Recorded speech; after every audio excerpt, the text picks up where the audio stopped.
User name white devil.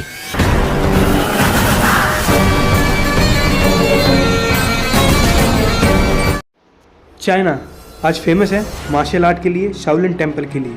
लेकिन क्या आपको पता है शाओलिन टेम्पल की स्थापना करने वाले कौन थे? वो थे एक भारतीय। चलिए आज उनके बारे में जानते हैं, उनके जीवन के बारे में जानते हैं। अगर भारत में आप पूछोगे कि बोधि धर्मा कौन है, बहुत ही कम लोग जवाब दे पाएंगे या जवाब नहीं दे पाएंगे। लेकिन अगर चीन में जाके पूछोगे तो वहाँ सभी लोग इनके बारे में जानते हैं, क्योंकि इनके बारे में उधर पढ़ाया जाता है। सभी स्कूलों में इनके बारे में पढ़ाया जाता है। पढ़ाएं भी क्यों ना, क्योंकि मार्शल आर्ट शाओलिन टेम्पल अगर चीन इतनी ऊंचाइयों पर है, इन्हीं की वजह से है। उधर उनको पूजा जाता है, भगवान मानते हैं लोग उधर। तो चलिए जानते हैं कैसे एक भारतीय ने चीन को इतनी ऊंचाइयों पर पहुंचाया।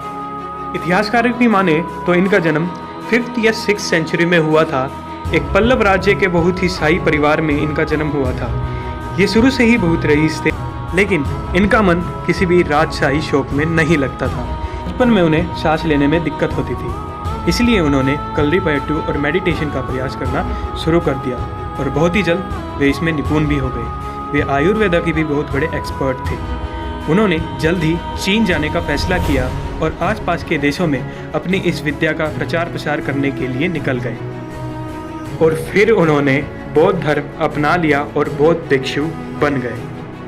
इतिहासकारों की माने तो 3 साल तक वो जंगलों में भटकते रहे और कलरीपयट्टू और मेडिटेशन का अभ्यास करते रहे और आखिरकार इतनी कड़ी मेहनत और तपस्या के बाद वो चीन पहुंच ही गए। लेकिन वहाँ के ज्योतिषों ने वे भविष्यवाणी कर रखी थी कि गांव पर कोई संकट आने वाला है, और वो संकट उन्होंने बोधि धर्मा को समझ लिया और उन्हें गांव में रहने नहीं दिया और उन्हें गांव से बाहर निकाल दिया। फिर बोधि धर्मा गांव के ही पास में एक जंगल में रहने लगे।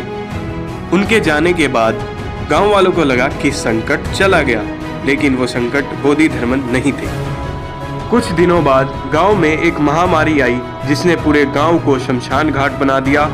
लोग बीमार पड़ने लगे और गांव वालों को कुछ समझ नहीं आ रहा था, क्योंकि ऐसी बीमारी उन्होंने पहले नहीं देखी थी। इसलिए वे लोग, जो भी व्यक्ति बीमार हो चुके थे, जो बच्चे बीमार हो चुके थे, उन्हें जंगल में दूर कहीं छोड़ आते थे, क्योंकि बोधि धर्मा भी उसी जंगल में रहने लगे थे। जब उन्हें इस बात का पता चला तो उन्होंने उन लोगों की मदद की। उन्हें जड़ी बूटियों की बहुत ही अच्छे से जानकारी थी और वो आयुर्वेदा की भी एक्सपर्ट थे। लेकिन गांव में सभी लोग बीमार पड़ने लगे, चारों तरफ कोहराम मच गया, सभी बहुत परेशान थे। फिर बोधि धर्मा गांव में आए। उनके साथ वो लोग भी थे जिन्हें गांववासी दूर कहीं छोड़कर आए थे। फिर गांव वालों को पता चला कि बोधि धर्मा उनके लिए संकट नहीं, संकट हरता है। फिर बोधि धर्मा ने सभी गांववासियों की मदद की और उन्हें इस महामारी से बचा लिया। और फिर उन्होंने अपना अमूल्य ज्ञान गांव के कुछ विद्वान लोगों को दे दिया और उन्हें चिकित्सा पद्धति में भी माहिर कर दिया। और फिर वे उसी गांव में रहने लगे। लेकिन एक संकट खत्म हुआ नहीं था कि दूसरा संकट आ गया। कुछ डाकुओं ने गांव पर हमला कर दिया, गांव को लूटना शुरू कर दिया, लोगों को मारा, बहुत से लोग घायल हुए, बहुत से लोग मरे, सभी लोग चिंतित हो गए। लेकिन उन लोगों को पता नहीं था कि बोधि धर्मा कलरीपयट्टू मार्शल आर्ट के बहुत बड़े एक्सपर्ट थे। फिर बोधि धर्मा उन डाकुओं से अकेले ही लड़ने लगे और उनकी यह अद्भुत कला देखकर गांववासी चकित रह गए, क्योंकि उन्हें लगा था कि बोधि धर्मा केवल चिकित्सा पद्धति में ही आगे हैं, लेकिन उन्हें पता नहीं था कि वो एक्सपर्ट हैं कलरीपयट्टू में। ऐसी लड़ने की कला गांववासियों ने कभी नहीं देखी थी। फिर बोधि धर्मा ने उन डाकुओं को बड़ी ही आसानी से मार मार कर भगा दिया। गांव वालों ने इस कला को सीखने के लिए अपनी इच्छा प्रकट की। फिर बोधि धर्मा ने इस कला को पूरे गांव वासियों को सिखाया और उन्हें इस कला में भी निपुण कर दिया। और ऐसे ही चीन में कुंफू और कराटे की शुरुआत हुई। उनकी मृत्यु को लेकर इतिहासकारों के अलग अलग मत हैं। कुछ लोग मानते हैं कि उन्हें जहर दे दिया गया था, कुछ लोग मानते हैं कि आगे वो जापान जाते जाते प्रचार प्रसार करते करते उनकी मृत्यु हो गई थी, लेकिन उनकी मृत्यु के कोई पुख्ता सबूत नहीं है।